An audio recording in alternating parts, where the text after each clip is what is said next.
¿qué pasa? ¿Qué ocurre normalmente en un paciente con hipertensión? Recuérdenme, ¿qué ocurre? Puede haber una alteración a nivel de calcio, por lo tanto vamos a tener una actividad aumentada del músculo cardíaco. Eso nos permite en un momento dado usar unos medicamentos que van a bloquear los receptores del calcio, por eso se llaman calcio antagonistas o antagonistas del calcio. Entonces miren el mecanismo de acción, inhiben el flujo de calcio extracelular, bloqueando los canales de calcio tipo L de la membrana celular de corazón y vaso. Entonces, los inhibidores de calcio, los calcio antagonistas, inhibidores de los canales, de los receptores o canales de calcio, ellos van a producir estos efectos que ustedes ven abajo. Son antianginosos, son vasodilatadores, son antihipertensivos y son antiarrítmicos. Entonces, nosotros debemos tener claro esas funciones. Dentro de los antianginosos, nosotros hablamos de 3 grupos, que son los calcio antagonistas, los beta bloqueadores y, por último, tenemos los nitratos. Esto los vamos a ver hoy. Entonces, dentro de los antianginosos están los calcio antagonistas. Entonces, ¿por qué razón ellos nos sirven para los efectos anginosos que son de disminución de oxigenación? Nos sirven por una razón muy sencilla. Ellos, al vasodilatar, mejoran el flujo sanguíneo específicamente a nivel de las coronarias. ¿Por qué nos sirven como antihipertensivos? Recuerden que ellos van a tener un efecto directamente en la contractilidad. Al disminuir la contractilidad vamos a tener ese efecto como antihipertensivo y también tienen el efecto como antiarrítmico. Sobre todo, ¿qué clase de arritmias serán? ¿Las taquiarritmias o las bradiarritmias? Cuéntenme, ¿en qué caso lo usaríamos? Taquiarritmias. Muy bien. Taquiarritmias. Exactamente, serán taquiarritmias porque yo lo que necesito es disminuir la contracción del músculo cardíaco y eso lo voy a lograr a través del bloqueo de la contracción directamente. Entonces, los calcioantagonistas también disminuyen la secreción de aldosterona. Ya nosotros sabemos qué ocurre cuando eso pasa directamente con respecto a la aldosterona, el sistema renina angiotensina aldosterona, menor retención y eso nos va a llevar, y lo demás que ya lo acabamos de explicar, la vasodilatación y la taquicardia refleja que pueden producir. Entonces, ¿qué ocurre en el músculo cardíaco o en todo el sistema cardiovascular? Ellos deprimen el automatismo, disminuyen la conducción eléctrica, reducen la contracción del miocardio, disminuyen el tono vasomotor periférico y coronario. ¿Eso qué significa? Que ellos deprimen o disminuyen la actividad de contracción y de conducción del músculo cardíaco. Eso nos va a permitir en un momento dado, en un paciente con taquiarritmia, disminuir esa taquiarritmia, o sea, disminuir ese aumento de la frecuencia cardíaca. Al disminuir ese aumento de la frecuencia cardíaca, nosotros vamos a tener una mejor respuesta en esos pacientes. Muy importante tenerlo claro desde ese punto de vista. ¿Qué más vamos a encontrar ahí? Disminuyen la precarga. ¿Qué ocurre cuando yo disminuyo la precarga? ¿Qué ventajas tiene para un paciente hipertenso disminuir la precarga? ¿Cuál es la respuesta? A ver, ¿qué me dicen? Piensen en los tres ítems que están viendo en la diapositiva. A ver, 2 minuticos.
Entonces, ¿quién nos va a explicar?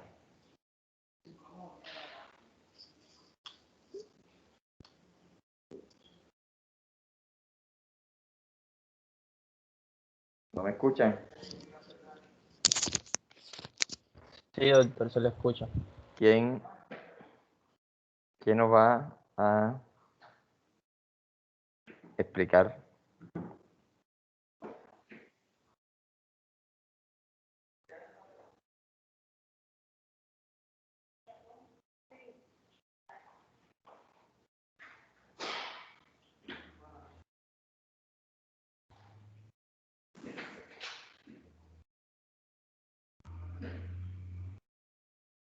¿Ninguno?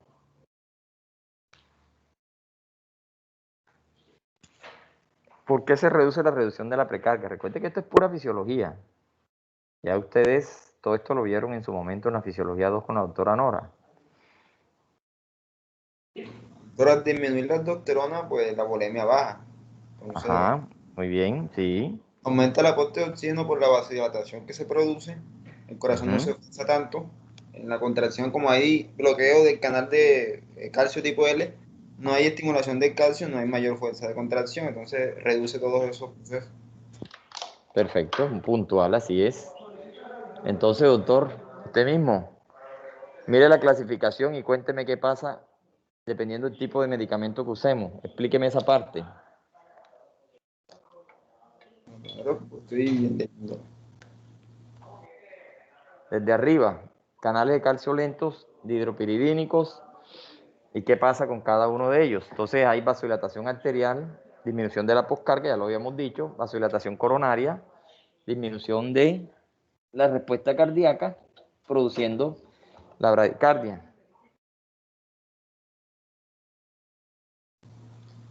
Bueno, como ya había dicho anteriormente, si se bloquean los canales de calcio, como sabemos, la neumotenia es que todo lo que tenga calcio mueve, o sea, contracción cardíaca. Al disminuir eso, bueno, y la poscarga por la vasodilatación disminuye, no hay fuerza que se oponga a la eyección.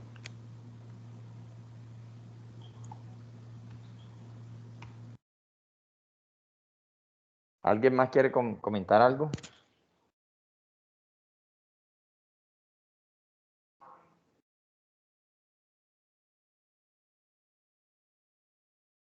¿Ninguno? Bueno, entonces ahí tienen la farmacocinética, esto lo van a estudiar ustedes, siempre tener en cuenta la vía de administración, qué tanto o mucho demora un medicamento en actuar, la vida media, que la debemos tener clara, y cómo se va a desarrollar, cómo se va a eliminar y cómo se va a absorber un medicamento. Eso es importante tenerlo en cuenta. Aquí tienen algunos medicamentos, su posología y su dosificación específica. Uy, perdón un segundito, se disparó aquí. ¿Qué se va a ver? ¿Para qué sirven los calcioantagonistas? Ya lo hemos dicho en varias ocasiones. Miren, a ver, un minutico y me cuentan, me explican la utilidad clínica de ellos.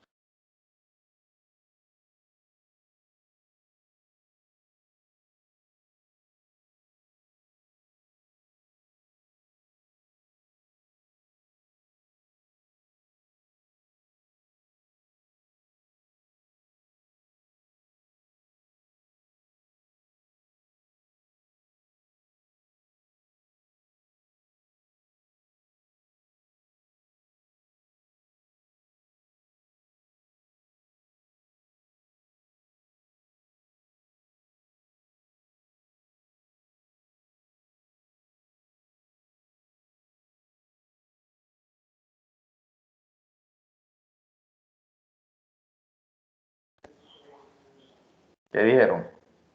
Cuéntenme. Doctor, yo. A ver. Bueno, en la utilidad clínica tenemos que, pues, ayuda con la angina variante de espasmo coronario. Como ya lo habíamos mencionado, pues los antagonistas del calcio van a hacer que disminuya la resistencia, tanto la periférica como las coronarias. Y entonces ya ahí explica lo que es un antiarrítmico porque va a bajar la frecuencia cardíaca, ayuda con la hipertensión arterial porque nos va a relajar a las arterias y ayuda con la angina estable e inestable, porque como van a disminuir la frecuencia cardíaca, va a permitir que el músculo no se sobreesfuerce y pues va a ayudar con el dolor. ¿Qué más? Doctor, yo opino que los antagonistas del calcio trabajan en la hipertensión arterial porque ellos van a reducir esta presión, porque van a impedir de que el calcio ingrese a las células del corazón y a las arterias. También tiene con la parte de los antiarrítmicos porque ellos bajan la frecuencia cardíaca debido a que se reduce aún más la presión inicial.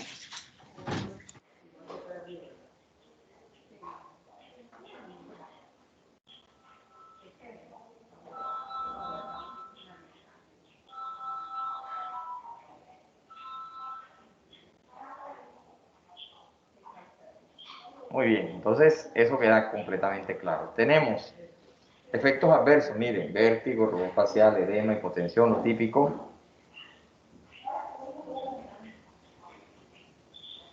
Y de ahí, con base en eso, pues nosotros decimos cuándo usamos y cuándo no usamos esos medicamentos. ¿Listo? Alteraciones asociadas al ritmo, recuerden que ellos pueden producir alteraciones arrítmicas porque ellos son antiarrítmicos y pueden producir dolor isquémico de manera específica en esos casos. Contraindicaciones, hipersensibilidad con el embarazo, bloqueo auriculoventricular de segundo y tercer grado. Recuerden que no podemos darle en bloqueo porque terminamos de parar ese corazón, entonces es clave eso.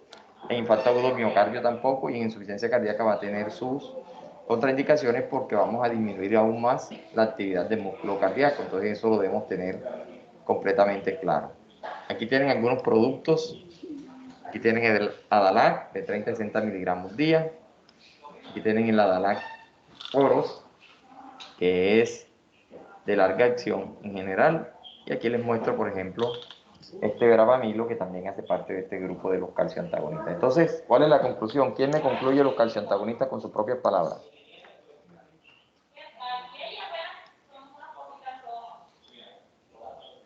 ¿Quién dijo yo?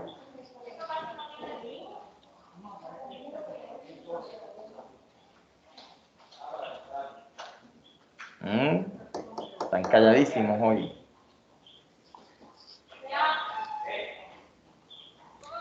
Que los antagonistas del calcio son los que nos van a bloquear el calcio, por ende nos van a ayudar a reducir la presión arterial, a los antiarrítmicos, a controlar el dolor ginoso y la frecuencia cardíaca que cuando está aumentada.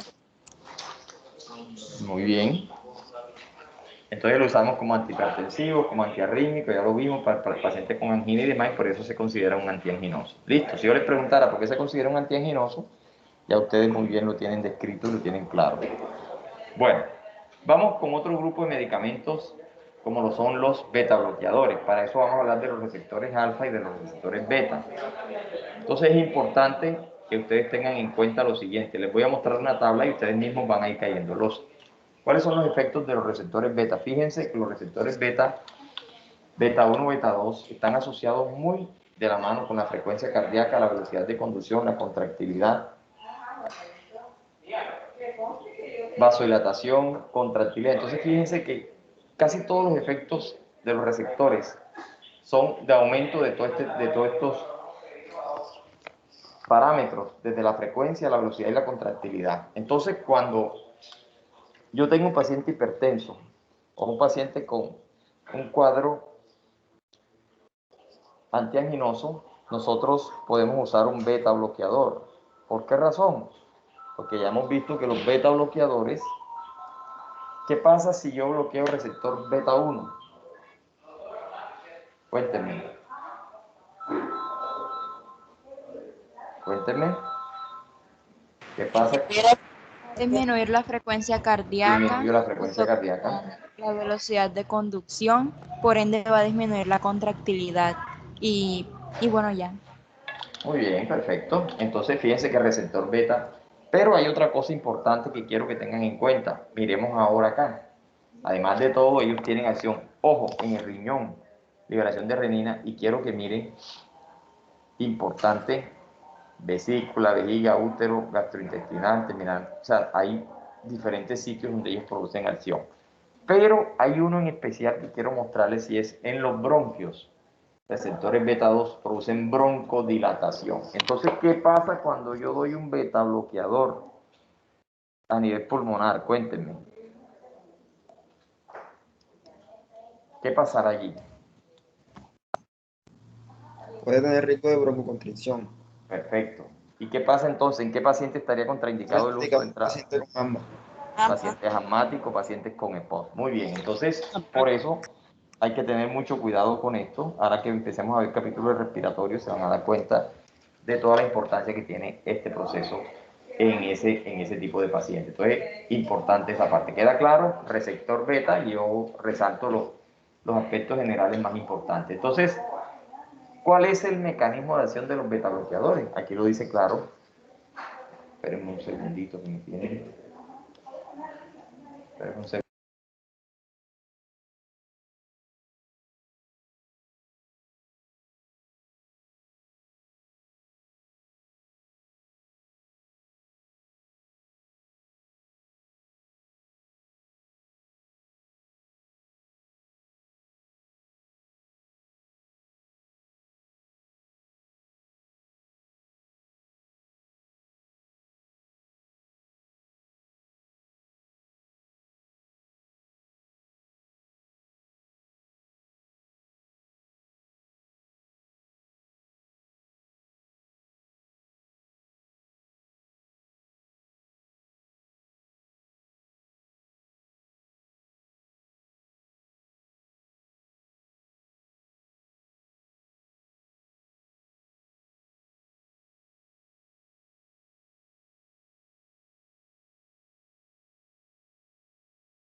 Llevo 4 interrupciones ya.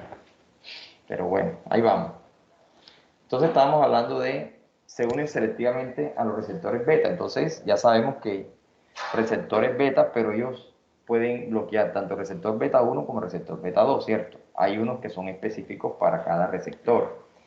Entonces aquí tienen la clasificación, tener en cuenta, hay unos que no son selectivos, hay unos que son selectivos y hay unos que son bloqueadores beta y alfa. Pregunto, ¿cuáles serían los mejores al final?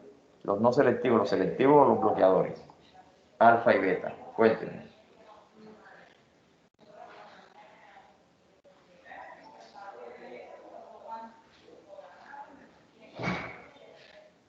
Doctor, los selectivos. Perfecto, ¿y por qué razón? Porque bloquean lo que tienen que hacer sin bloquear lo que no deberían. Ujú. Entonces, con eso, ¿qué estamos evitando cuando utilizamos un selectivo? En el caso de pacientes asmáticos, no bloquear para que no haya una broncoconstricción. Muy bien, entonces eso es importante tenerlo en cuenta. Muy bien, están captando la idea. Miren los efectos que producen los betabloqueadores. Disminuyen la frecuencia, la fuerza de contracción y el gasto cardíaco. Aumentan la resistencia a la vía respiratoria, ya saben que lo van a aumentar ese.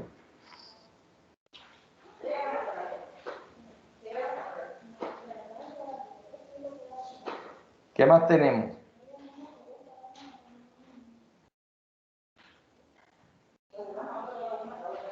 Reducen la liberación de renina, inhiben la glucogenólisis. Entonces, fíjense, esos son efectos generales. ¿Eso a qué nos lleva? A la utilidad clínica. Quiero que alguien me analice la utilidad clínica y me la explique, que me la explique bien 0,5 en el parcial que vamos a hacer esta semana que viene.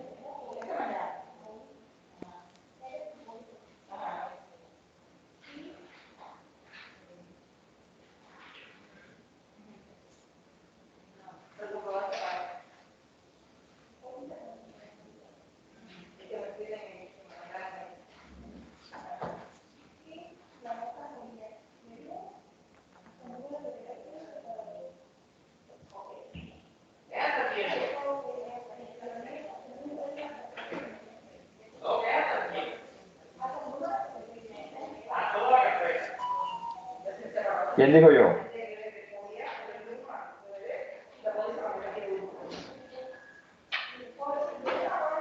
¿Quién dijo yo? Ninguno. Lo explico yo entonces. Se pierde 0,5, me lo pongo yo mismo.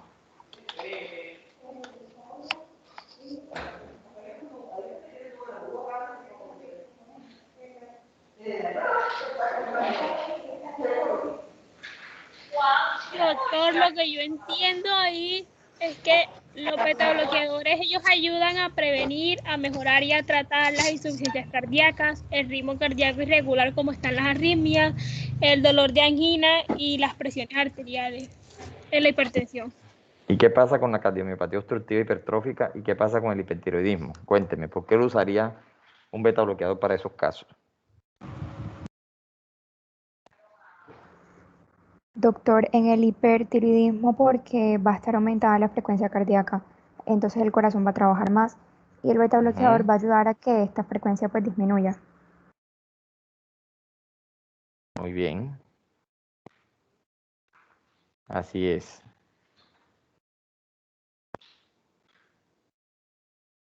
Totalmente de acuerdo. Ahí tienen ustedes todo lo que tiene que ver con el proceso y la utilidad de un medicamento. Fíjense que todo se basa directamente en la fisiología. Efectos adversos, insuficiencia cardíaca en corazones con mucho cuidado, en pacientes con insuficiencia cardíaca grave que no se pueden colocar. Pueden producir paro cardíaco, recuerden que son beta bloqueadores, náuseas, vómitos y diarrea. El broncoespasmo en pacientes asmáticos, eso está claro. Paciente asmático, cuando usamos un beta bloqueador, puede bloquear el receptor beta y eso nos va a complicar un poco y pueden producir algunas alteraciones como alucinaciones, pesadillas, insomnio, entre otros. Entonces, tener en cuenta toda esa parte. Y contraindicaciones, bloqueo, insuficiencia cardíaca descompensada, asma y EPOC, diabetes, embarazo y bradicardia. Entonces ya saben por qué razón en asma y EPOC, ya ustedes saben, bloqueamos el receptor beta 2. En bloqueo auriculoventricular no vamos a bloquear más el corazón. En diabetes mellitus, recuerden que ellos actúan sobre los azúcares, pueden producir alteraciones de azúcares, entre otros. Entonces, ya nosotros vamos allí aclarando y teniendo muy objetivamente todo el proceso. Aquí tienen algunas de presentaciones de estos medicamentos. Aquí tienen el propanolol, en las dosis que vemos acá. Tienen varias presentaciones de estos medicamentos. Aquí les voy a mostrar algunos para que ustedes se vayan familiarizando con ellos, con sus diferentes presentaciones y demás.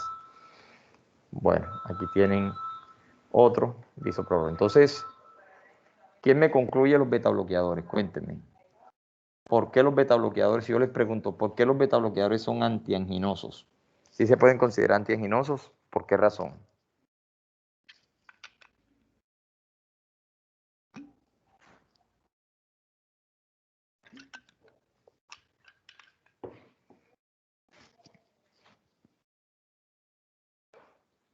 Me quedaron en silencio. Porque Cuéntenme a ver. reducen la fuerza cardíaca, la presión arterial. ¿Y qué pasa, doctora? Porque son vasodilatadores. Que también tienen acción vasodilatadora, muy bien. ¿Y por qué razón son antihipertensivos? porque reducen la presión arterial. ¿Y cómo lo reducen, doctora? ¿Qué disminuyen exactamente para reducir la presión arterial? La frecuencia Disminuye la cardíaca. renina. Disminuyen la renina. Y si disminuyen la renina, disminuyen la reabsorción de sodio y agua. Y eso es un factor que contribuye a la hipertensión. Entonces, por eso se utiliza. Muy bien. Y si yo les pregunto cuál es el mecanismo de acción de los betabloqueadores, ¿qué me dicen?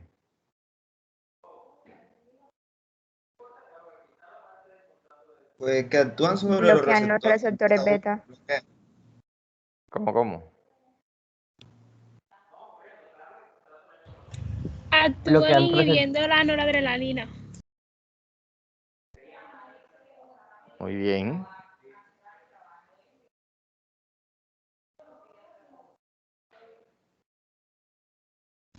Por ende, la noradrenalina va a estar en sitios específicos como son los adrenoreceptores, están en las arterias y está en el músculo del corazón y en algunos órganos. Muy bien, excelente. Quiere decir que estamos entendiendo todo de manera clara. Bueno, esos son los beta bloqueadores. Ahora vamos a hablar, recuerden que hay receptores beta y hay alfa. De los alfa vamos a hablar ya hablamos de los bloqueadores y vamos a hablar de los receptores alfa. Y en ese orden de ideas vamos a hablar de bloqueadores alfa sobre receptores alfa 1. Entonces se localizan en las células efectoras postsinápticas, músculo liso, útero, esfínteres vesicales, tracto gastrointestinal y glándulas. Miren dónde se localizan. Eso nos va a llevar a lo siguiente. Vamos a mirar, cuando nosotros hablamos de bloqueadores alfa sobre los receptores alfa 2, los encontramos en diferentes partes. Sistema nervioso, plaquetas y células provocan inhibición de la noradrenalina y una disminución del flujo sináptico con aumento del parasimpático. Ojo, ya empezamos a ver unos temas aquí claves con respecto a estos medicamentos que estamos mencionando. Sistema nervioso, fíjense todas las acciones que tienen estos medicamentos sobre el sistema nervioso. Y quiero mostrarles, bloquear receptor alfa 1 posganglionar, los bloqueadores alfa 1 adrenérgicos selectivos. Y vamos a tener unos efectos de ellos. Miren los efectos. Inhiben la estimulación por catecolaminas en músculo liso vascular. Producen dilatación de arterias y venas provocando hipotensión. Por esa razón son antihipertensivos. Disminuyen retorno venoso, precarga y poscarga, antihipertensivo, y disminuyen la resistencia vascular sistémica, antihipertensivo. Quiere decir que tienen unos efectos farmacológicos muy importantes para tener en cuenta. Pero ellos, ojo, relajan el músculo liso vesical y prostático, inhiben la eyaculación, reducen la sudoración y disminuyen algunas de las líneas asociadas a las grasas. Pero miren eso, relajan el músculo liso vesical, inhiben la eyaculación. ¿Hacia dónde vamos? Hacia unos efectos en el sistema reproductor que ustedes deben tener muy, pero muy presentes. Entonces, estos medicamentos tienen buena absorción oral, metabolismo hepático. Ya ven todo lo que...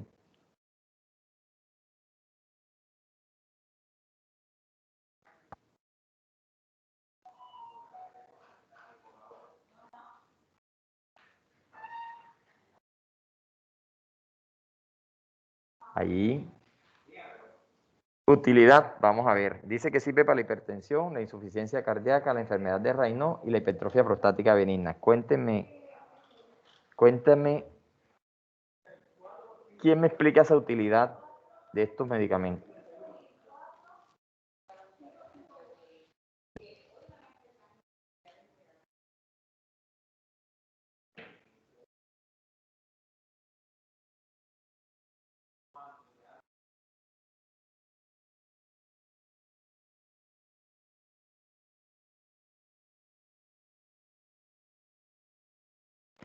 Profesor, en la hipertensión arterial usted había dicho que son hipotensores, entonces ayudan a reducir la presión arterial. En la hipertrofia prostática benigna, usted había dicho que relajaba el músculo prostático, entonces de una u otra forma ayudaría. Ya. La enfermedad de Raynaud es cuando hay cianosis en las partes más distales del cuerpo, como en los dedos de las manos y de los pies y en las orejas. Al ser vasodilatador va a producir una mejor distribución de la sangre a nivel periférico. Ah, bueno, perfecto, muy bien. Está bien, Ana.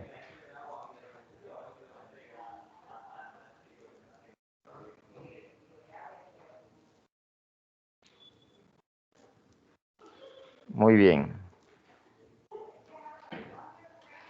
Ahí tienen las reacciones adversas: hipotensión, vértigo y, ojo, priapismo.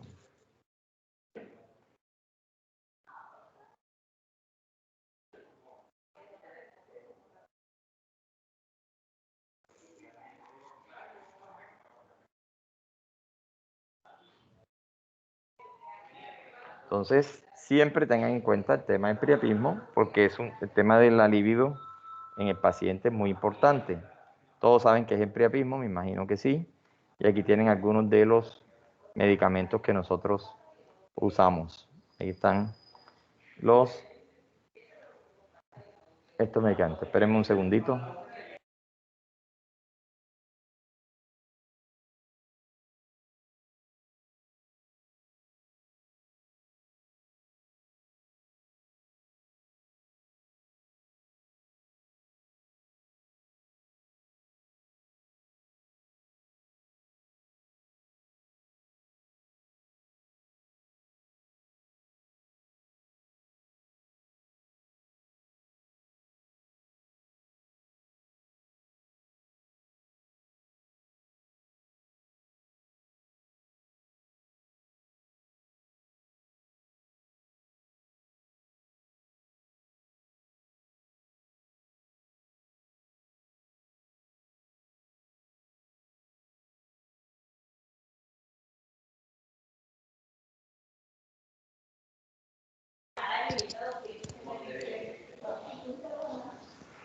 Bueno, entonces, presentaciones claras. Y quiero que miren estos medicamentos que son los agonistas alfa centrales, como la alfa-metildopa. ¿Alguien sabe por qué razón este medicamento es tan importante tenerlo en cuenta? Doctor, porque este medicamento lo vamos a utilizar en mujeres embarazadas que sufren de hipertensión arterial. Muy bien. Entonces, cuando alguien me preguntaba en una clase anterior, vamos a llegar a... Sí, claro. Primera elección para prevenir preeclampsia y eclampsia. Tenemos este medicamento, el alfa-metildopa. Entonces, quiero que revisen este tema. El estímulo que ellos hacen a nivel de los receptores alfa-2 centrales es muy importante, demasiado importante, diría yo, para tener en cuenta. Eso quiere decir que ellos desde la parte central, pasando por el tallo cerebral, van a disminuir los impulsos del sistema simpático. Eso va a traer una cantidad de consecuencias: disminuir la frecuencia, el gasto, la resistencia y la tensión. Cierto, eso está claro. Desde el punto de vista de efectos hemodinámicos, es un medicamento muy bueno. Pero quiero que miren ustedes la absorción, eso no es lo mismo. Utilidad clínica, ojo, hipertensión arterial leve, moderada o severa o hipertensión en el embarazo. Si yo reduzco todos los parámetros de la tensión, voy a tener muy buen resultado con él. Pero quiero que miren esto, los efectos adversos. Miren todos los efectos adversos: sistema nervioso, sedación, cefalea, astenia, adinamia, ¿sí? Van a tener una cantidad de respuestas asociadas a ellos. Cardiovasculares, miren todos los efectos cardiovasculares que pueden llegar a presentar: gastrointestinales, hepáticos. Miren los efectos alérgicos, cutáneos y otro tipo de efectos que pueden llegar a producir inclusive ginecomastia, alteraciones a nivel de impotencia, disminución de la libido y demás. Entonces, fíjense que este medicamento van a tener unas indicaciones muy específicas, muy puntuales. ¿Cuáles son? Aquí las vemos. ¿Cuándo este medicamento será de elección? ¿Cuál es la respuesta? Hipertensión en el embarazo crónica. Hipertensión en el embarazo. No digamos crónica, digamos hipertensión en el embarazo, o sea, en preeclampsia, eclampsia o paciente con hipertensión. ¿Listo? Muy específico, muy puntualizado esa parte. Eso es, y dentro de esto, el metildopa como Aldomec, que se usa para pacientes embarazadas, se puede usar para otro tipo de pacientes, pero si nosotros analizamos diuréticos, inhibidores de la ECA, calcio antagonistas, beta bloqueadores, ARA2, ¿para qué vamos a dar alfametildopa como de elección? Donde hay otros medicamentos que pueden cumplir esa función. ¿Queda claro el alfametildopa? Sí, señor. Sí, señor.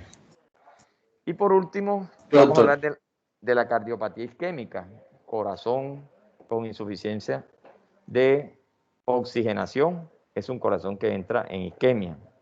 Y esa isquemia nosotros la vamos a tratar de contrarrestar con algo muy importante y es mejorando el flujo sanguíneo. Entonces nosotros vamos a ver un desequilibrio entre la oferta y la demanda del oxígeno. Nosotros vamos a tener muy en cuenta esa parte que la necesitamos de manera adecuada para poder dar una respuesta a las dificultades isquémicas que se presentan. Entonces en el paciente va a haber un desequilibrio entre la oferta y la demanda.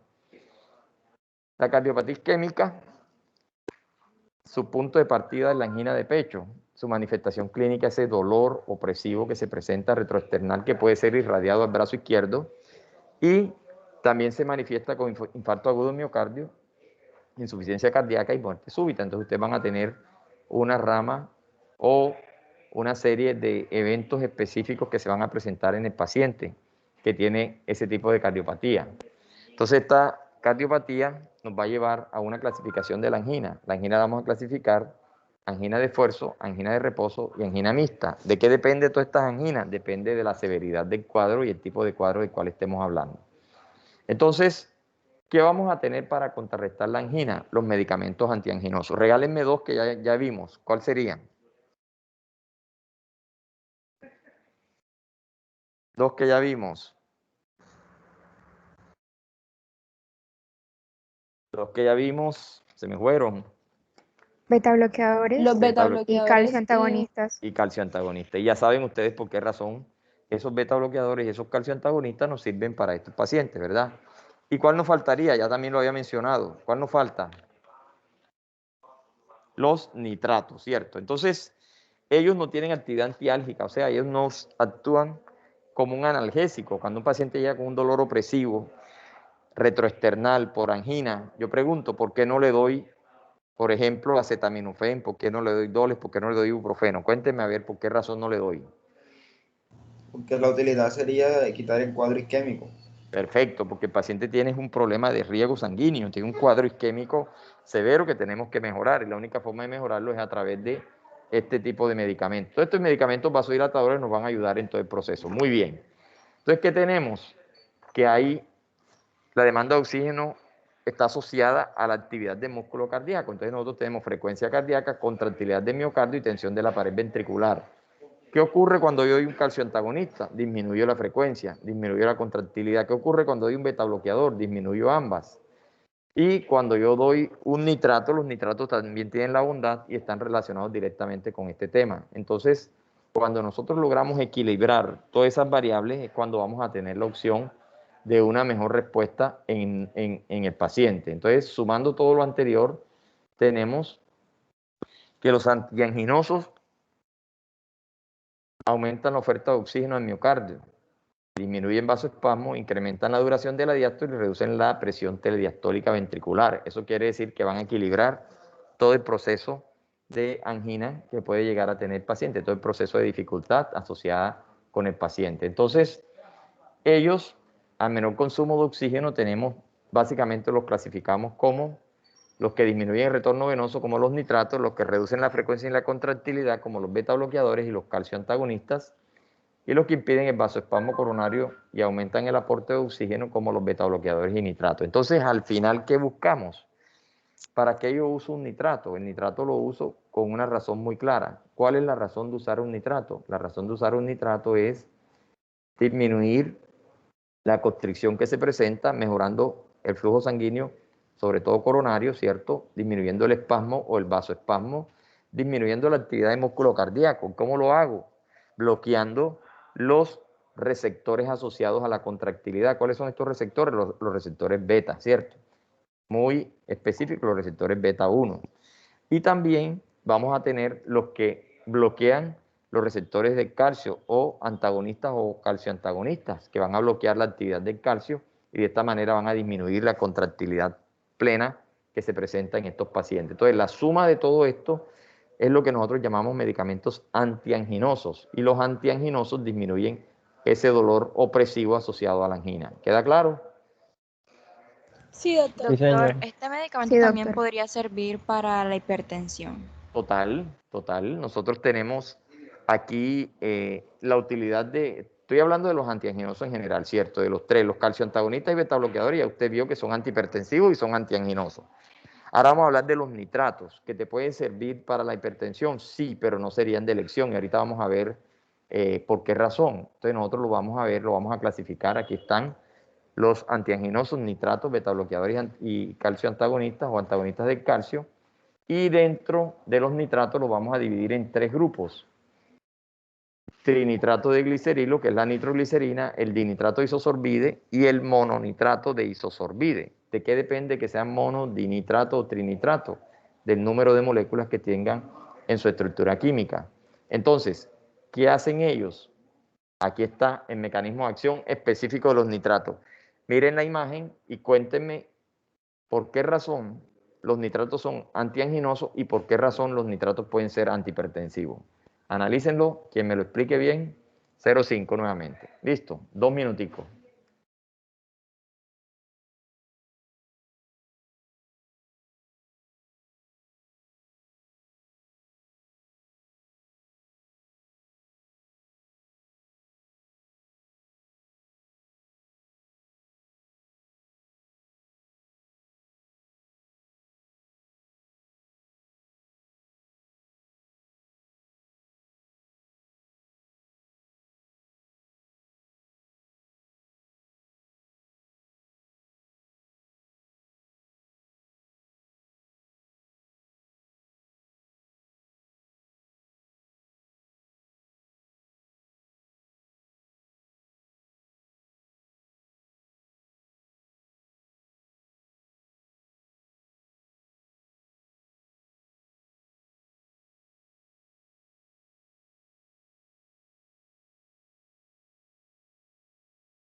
Bien, ¿quién dijo yo? A ver, mecanismo de acción. Mira. Doctor, el mecanismo de acción de los nitratos Ajá, se puede cuénteme. basar en la dilatación. Entonces lo podemos comprender. El esquema de hecho es muy curioso porque explican todo de manera circular. Entonces yo por lo menos para poder entenderlo me baso en la zona isquémica. Cuando nosotros tenemos, por ejemplo, una isquemia miocárdica, al nosotros dar un nitrato va a dilatar esa zona. ¿Y esto qué va a hacer? Que ayude a la circulación sistémica, porque está ayudando al problema inicial. Además de esto, nos va a reducir la poscarga, es decir, el corazón va a trabajar menos para poder cumplir con la circulación. Al reducir la precarga, los nitratos también van a actuar a nivel de las arteriolas, va a haber una mejor perfusión, y en los vasos venosos de capacitancia, que son los grandes, nos va a permitir un mayor flujo. Entonces todo eso nos va a ayudar a la mejora de la circulación sistémica, actuando desde el corazón en grandes arterias y pequeñas. Muy bien, entonces, ¿por qué razón este medicamento es un antianginoso, doctora? Con redondeel, que va bien. Porque nos va a disminuir la resistencia vascular periférica y de las arteriolas. Entonces va a hacer que el corazón trabaje menos y va a disminuir realmente la causa, no el dolor, la causa del dolor. ¿Y por qué razón me sirve como antihipertensivo? Porque disminuye precisamente la resistencia periférica, que es lo de los vasos venosos de capacitancia. Si nosotros disminuimos la resistencia que tiene, por un ejemplo, la aorta, va a hacer que el corazón trabaje menos para distribuir la sangre. Y concluimos allí, Berito, concluimos entonces algo clave ahí. ¿Y qué pasa con la precarga? Es otro factor clave que vamos a tener en cuenta.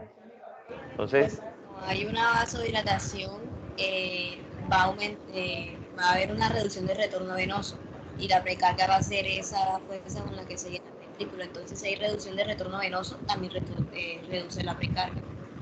muy bien. Entonces, ahí están los efectos. Los efectos sistémicos, claritico, descenso de la presión, descenso del requerimiento metabólico, descenso del consumo de oxígeno. Todo eso sumado nos lleva a la acción como antianginoso y como antihipertensivo. Ahí lo ven. ¿Listo? Para que eso nos vaya quedando completamente claro. Entonces, ¿qué vamos a tener? Quiero que miremos 3 cosas claves con respecto a los medicamentos antianginosos. Tenemos la nitroglicerina, se absorbe fácil por la mucosa sublingual. Vida media 2 a 3 minutos. Oiga, metabolismo hepático se elimina por vía renal. Miren, esa era la nitroglicerina, que es el trinitrato. El dinitrato se absorbe fácilmente por la mucosa, vida media mayor que la nitroglicerina. Metabolismo hepático se elimina por vía renal. Y quiero que miren el mononitrato, biodisponibilidad cercana al 100, vida media de eliminación de 4 a 5 horas. Metabolismo hepático se elimina renal casi en un 100%, 90 y pico por ciento. ¿Qué nos llama la atención de eso? A ver, ¿qué les llama la atención a ustedes de esos medicamentos? Para irnos directamente al análisis de ellos. Doctor, ¿en qué caso se podría utilizar la nitroglicerina si tiene vida media tan breve? ¿Quién la ayuda? Esa era la pregunta que yo quería que me contestaran. Cuénteme a ver, ¿en qué caso lo utilizaríamos entonces? Pero en cuadros pues agudos que requieran de una ayuda rápida. Ayudo severo, muy bien, en cuadro agudo severo. Usted lo puede usar, esa es la respuesta. Entonces, usted lo tiene para uso en urgencia, ¿cierto? Eso es fundamental. Espérenme un segundito, estoy buscando algo aquí. Muy bien, esa es la indicación importante. Entonces, usted va a tomar la decisión de cuál utiliza dependiendo la severidad de su cuadro. Si el paciente me llega grave con un proceso anginoso severo, yo le doy ese medicamento de acción rápida para que me responda y me mejore todo ese signo isquémico que tiene. Si ya el paciente lo estabilizo, lo mando para la casa, yo no lo voy a mandar con uno corto. ¿Con qué lo mando? Con el mononitrato isosorbide, porque ya el paciente tiene más tiempo para recuperarse de su proceso anginoso específico. ¿Queda claro? A la Sí, compañera que hizo doctor. la pregunta. Listo. Sí, Reacciones doctor. adversas, cefalea. ¿Por qué razón? Recuerden que hacen vasodilatación, pueden producir cefalea, hipotensión ortostática, todos lo pueden producir, náusea, vómitos y rubor facial, para que lo tengamos también muy en cuenta, esos efectos específicos que se puedan dar. Y también pueden producir tolerancia y respuesta de rebote. Siempre es importante que se vaya disminuyendo su uso de manera gradual para evitar ese tipo de respuestas que se pueden dar de manera de tolerancia. Entonces, miren, en prevención de la angina, solamente les voy a poner el ejemplo. El adulto que llega, se recomienda la nitroglicerina o el dinitrato por vía sublingual 15 minutos antes de realizar la actividad que supone va a producir la angina. Entonces, estamos hablando de prevención. Fíjense, tiempo concreto. En el ataque agudo de angina, la nitroglicerina sublingual, fármaco de primera decisión debido a su acción más rápida que el resto. En 5 minutos vamos examinando. Miren, estamos hablando del paciente que llega con un ataque agudo de angina, o sea, un proceso que puede ser un infarto agudo del miocardio, puntualmente. El paciente en angina en reposo, nitroglicerina, para profilaxis a largo plazo, se pueden usar otro tipo de nitrato. Ahí tienen los calcioantagonistas como otra opción. Entonces, ahí van viendo ustedes cuándo uso el uno. Tratamiento de la insuficiencia, aunque los IECA son considerados tratamiento de elección, el dinitrato se puede usar. Ahí tienen otra indicación. Y en infarto de agudo de miocardio, hablamos de la nitroglicerina de entrada y tenemos otras opciones después que estabilizamos al paciente. Todo va a depender de hasta dónde vamos llegando con ese paciente.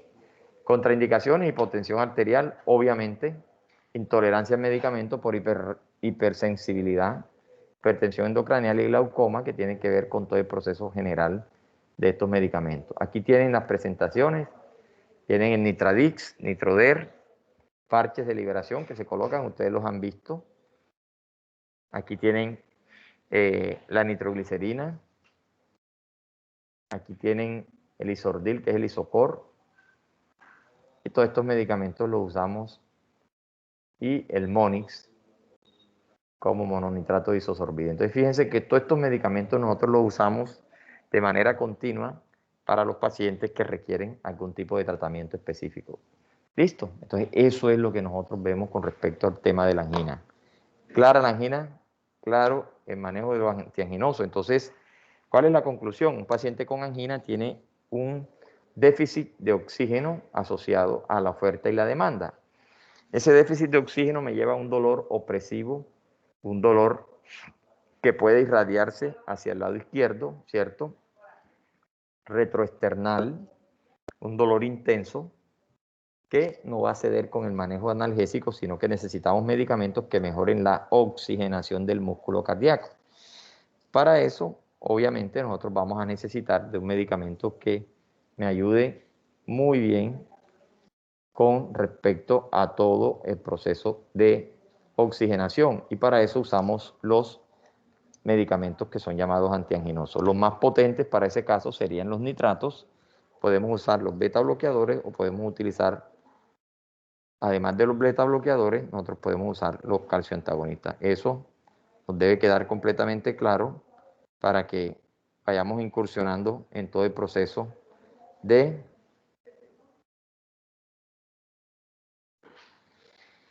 el manejo del paciente con angina. ¿Preguntas?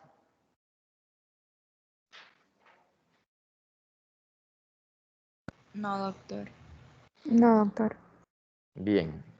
Bueno, ya me imagino que vieron en el grupo les subí un documento. ¿Ya lo vieron?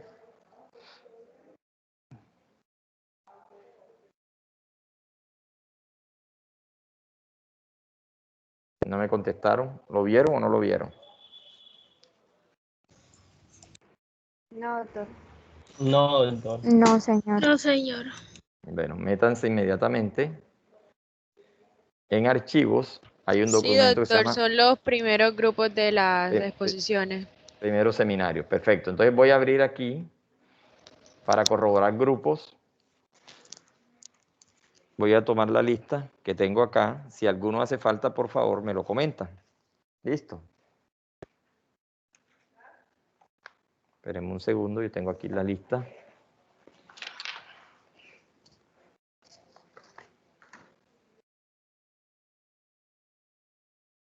Doctor, antes de empezar, ¿me podría decir en qué consiste la respuesta de rebote? La respuesta de rebote es un efecto contrario a lo que tú estás buscando. Cuando nosotros tenemos un tratamiento con un medicamento X, por ejemplo, en este caso, ¿qué estás buscando tú con el medicamento? Estás buscando que se reduzca el proceso isquémico, ¿cierto? Eso es lo que tú buscas con un antianginoso. En este caso, estás buscando con ese medicamento que es un nitrato. ¿Qué ocurre? Los efectos rebotes son efectos adversos severos contrarios a lo que uno busca. Eso lo llamamos nosotros efecto paradójico, en el cual el medicamento, en vez de producir el efecto benéfico para el paciente, produce un efecto más dañino. ¿Listo?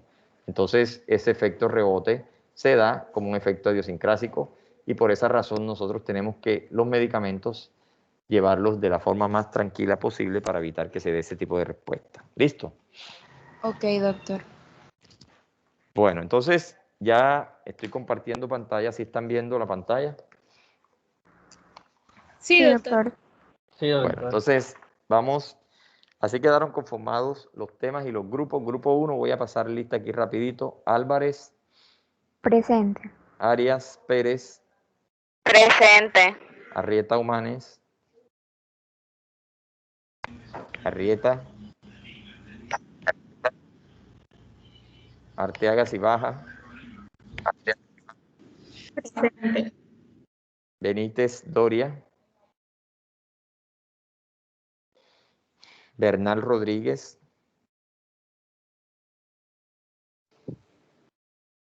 Borges Petro, Presente. Brito Avilés, Presente. Vuelvas López, Presente. Buen Día, Presente. Cabeza, Presente, doctor. Cantillo Villot. Presente, doctor. Grupo número 1, ¿cierto? Ese ha sido el grupo que han venido trabajando. Sí, señor. Sí, Bueno, doctor. muy bien. Entonces tenemos, ustedes van a revisar diabetes mellitus, definición, fisiopatología, clasificación y su manejo. Y ustedes saben cómo doy la clase yo igualito. Ustedes van a coger la enfermedad, la van a desglosar y al final van a hablar del manejo. Hipoglicemiantes orales, sulfoniluria, o sea, todos los medicamentos, incluyendo la insulina. Van a hablar de mecanismos de acción, efectos adversos, todo. ¿Listo? Esto lo van a hacer en diapositiva, no PowerPoint, no acepto PDF de ninguno. Y van a anexar 2 artículos científicos, uno en inglés y uno en español, sobre el tema de diabetes, de interés general, que sea del 2018 a la fecha. ¿Estamos de acuerdo, grupo 1? Sí, doctor. Sí, señor. Doctor, Bueno, una sí, pregunta doctor. respecto a las diapositivas. ¿Tienen algún límite? No, pueden Listo. hacer todo lo que quieran, pero siempre y cuando no van a hacer 200 diapositivas, no, pero Señor. sí, y muy esquemáticas, oyeron. Y otra cosita, doctor, era referente a cómo salimos nosotros, nos dividimos o ustedes. Bueno, ya que usted preguntó, se adelantó, nadie se divide, yo escojo los grupos, yo escojo quién expone y todos tienen que estar conectados porque está exponiendo uno, lo hago pasar al otro y ahí vamos. Todo el mundo tiene que estudiar todo, nadie estudia un pedacito, la idea es que todo el mundo estudie todo. ¿Listo? Listo, doctor, gracias. Bueno, grupo 2, Cárdenas. Presente, Cárdenas, profe. Carriazo. Presente. Carriazo, Castaño, Presente. Cermeño, Presente, doctor. Cogollo, Presente, doctor. Contreras Zavala, Presente. Cordero Martínez, Presente. Cordero Pernet, Presente. Cordero Soto, Presente. Correa, Presente. Delgado, Delgado Manuela, Escribió en el chat, doctor. Díaz Atencio. Presente, doctor. Bueno, listo. Grupo 2, ¿están completos? Tenemos para el grupo 2 patología tiroidea. Van a hablar de hipotiroidismo, de hipertiroidismo. Van a definir la fisiopatología, lo mismo, clasificación y el manejo, medicamentos antitiroideos y yodo radioactivo. ¿Listo? Grupo número 2. Sí, señor. Listo, doctor. Ok, Listo, doctor. profe. Grupo número 3. 10. Presente. Durango. Presente, doctor. Espitia Muñoz. Presente, doctor. Fernández. Presente, doctor. Figueroa. Presente, doctor. Galván. Presente, doctor. García Toro. Presente, doctor. Garrido. Presente, doctor. Gómez Arteaga. Presente, doctor.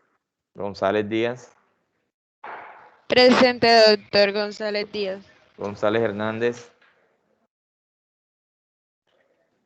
Presente, profe. González Martínez. Presente, doctor.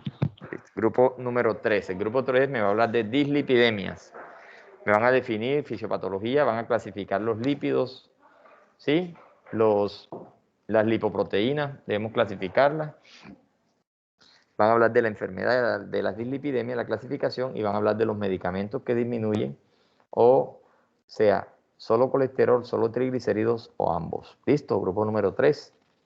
Sí, señor. Doctor, una pregunta. ¿La nota del seminario es individual o es en grupo? Individual. Individual, por eso todo el mundo tiene que prepararse. ¿Listo? Ok, Seguimos gracias, doctor. Listo. Grupo número 4. González Noriega.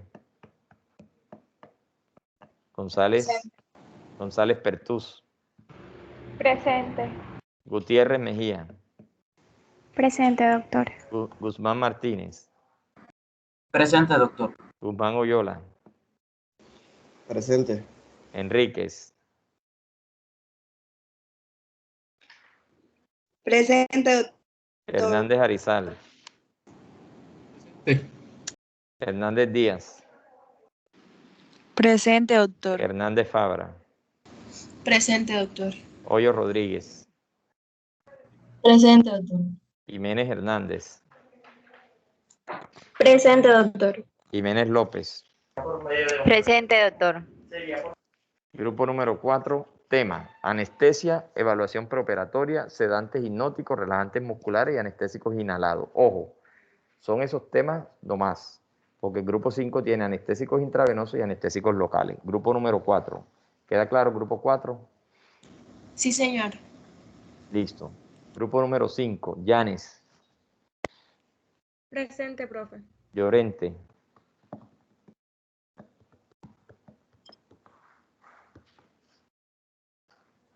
Londoño Ballesta, Presente, doctor. López Hoyos, Presente. López Valle, Presente, doctor.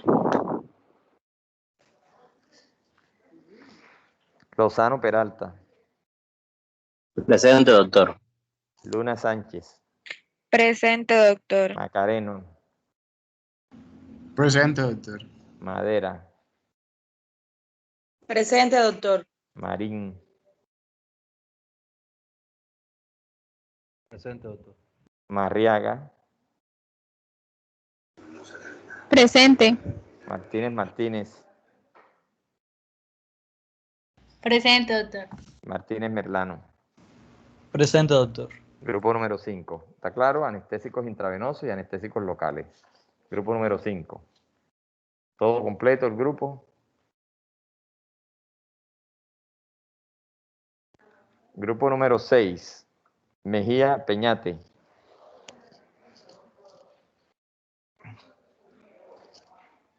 Mendoza de la Rosa. Presente. Mendoza González. Presente, doctor. Mestra Páez.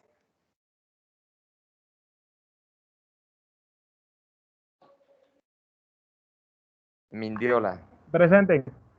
Presente, doctor. Miranda Guevara.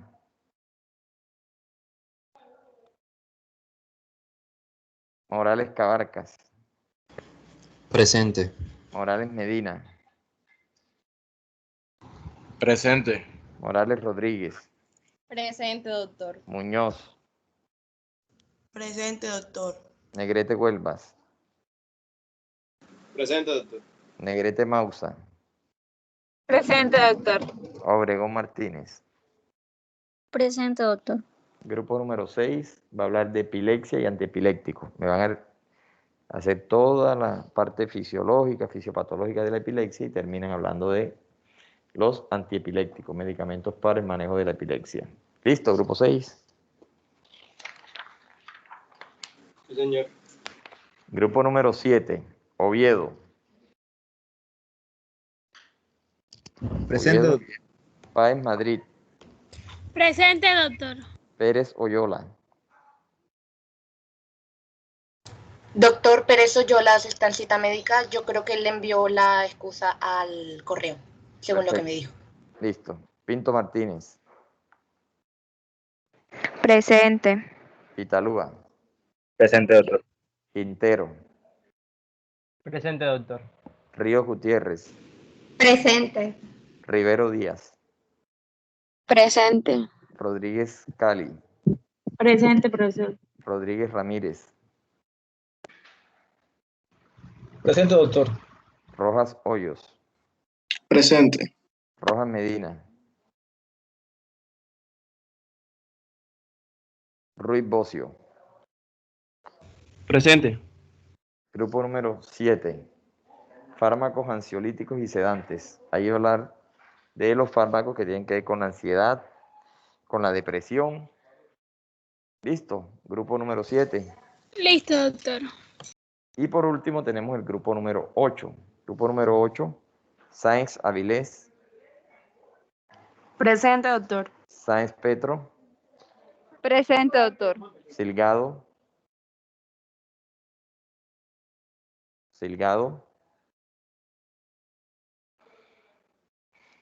Tapia Sandoval, Presente, doctor. Valencia Arroyo, Presente, doctor. Valencia Montes, Presente, doctor. Valverde, Presente, doctor Valverde. listo, Vargas de Rizo, Presente, doctor. Vargas Ojeda. Presente. Vázquez Atencia. Presente, profe. Vega Torres. Presente, doctor. Vélez Ávila. Presente, doctor. Y Zapa Causil. Doctor. Doctor. Sí, dígame. Yo soy Pedro, creo que del grupo 6. Usted me llamó, es que estaba entrando y no... ¿Cómo es el nombre y el Me caí. apellido? Apellido. Mejía. Mejía Peñate Pedro, grupo número 6. Listo. El grupo número 8, coagulación sanguínea y anticoagulante. Vamos a hablar de la cascada de la coagulación, toda esa parte fisiológica, y termina hablando de anticoagulante. Entonces ahí tienen, nota 1, presentar 2 artículos, ya les dije, uno en inglés, uno en español, 2018 a la fecha. Nota 2, enviar diapositivas en PowerPoint el 11 de marzo, hasta el 11 de marzo, o sea, tienen hasta el 11 de marzo para enviarme las diapositivas. Y la nota 3, inicio de sustentación, lunes 15 de marzo. La clase 2099, que es la de ayer, y ustedes, la clase 2866, empezamos el martes 16. Esa es... Doctor, qué pena Dígame, interrumpirlo. dígame. Me llamó de pronto, pero tenía el internet malo. ¿Cómo es el nombre? No lo escuché. Llorente Durango, del grupo 5. Llorente Durango Olga, sí, aquí está Olga, no se preocupe. Listo. Bueno, ¿alguna pregunta con esto? ¿Todo está claro? Empezar a trabajar. ¿El orden de salida usted lo escoge o es en el orden, el No, número de... yo escojo el orden, yo escojo todo. Todo el mundo tiene que estudiar todo el mundo debe estar preparado para sustentar. Recuerden que estos 8 temas van a ser un solo parcial del segundo corte. Entonces, esta presentación vale 10%, ¿sí? Vamos a tener el parcial de antibióticos y vamos a tener el parcial de estos temas. Eso nos va a dar el 35 del segundo corte. Recuerden que la próxima semana tenemos el parcial que va a recoger toda la temática que llegamos hasta el momento. Si alcanzamos a ver respiratorio esta semana lo incluimos, si no, lo dejamos para el segundo parcial. No hay ningún problema. ¿Listo? Entonces, ¿alguna pregunta, alguna duda por hoy? Doctor, ¿puedes subir para ver el tema del grupo 6, por favor? ¿Cómo me pregunta? ¿El grupo 6 qué? ¿Puedes subir para ver el tema del grupo 6? Es que no lo alcancé a ver, por favor. Grupo número 6, ya le digo. Doctor, ahí está. Epilepsia y antepiléptico. Igual la guía ya está en el chat. Dígame, en el